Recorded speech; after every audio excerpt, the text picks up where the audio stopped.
Hai teman-teman semuanya, balik lagi di YouTube channel aku. Di video kali ini aku mau membahas aktivitas 4 untuk tema 4 topik 2-nya, yaitu menerapkan konsep menuntun praktik mengajar yang berdampak. Nah, di sini ada refleksinya menyamakan langkah tanpa menyeragamkan cara. Dalam kelas kita belajar bahwa keadilan bukan memberikan hal yang sama kepada semua anak dan memberikan apa yang mereka butuhkan untuk bisa tumbuh bersama.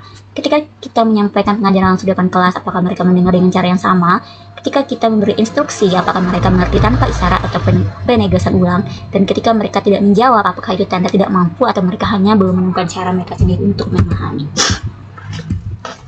Nah, di sini dia teman-teman tugasnya, mari kita lakukan. Mari kita coba menerapkan beberapa form gerak tubuh atau bentuk form lain yang sudah Bapak dan Ibu pahami.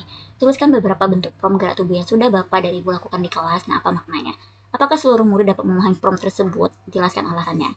Nilai-nilai apa yang terbentuk dalam form yang Bapak dan Ibu terapkan selama ini? Dapatkan Bapak Ibu mencoba mencari bentuk form gerak tubuh lainnya? Sebutkan, lalu jangan lupa praktikkan dalam kelas. Nah, ini dia ya. Ini udah aku sediakan jawabannya. Tema 4 topik 2 aktivitas 4-nya. Oke, selanjutnya kembali ke atas, ambil start assignment dan ini kita upload ya. Pilih filenya.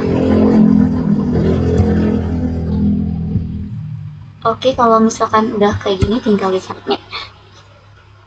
Dan ini udah selesai, kembali ke modul.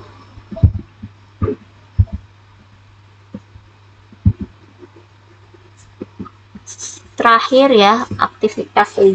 Demikian teman-teman untuk video aktivitas 4-nya, semoga bermanfaat. Bye bye.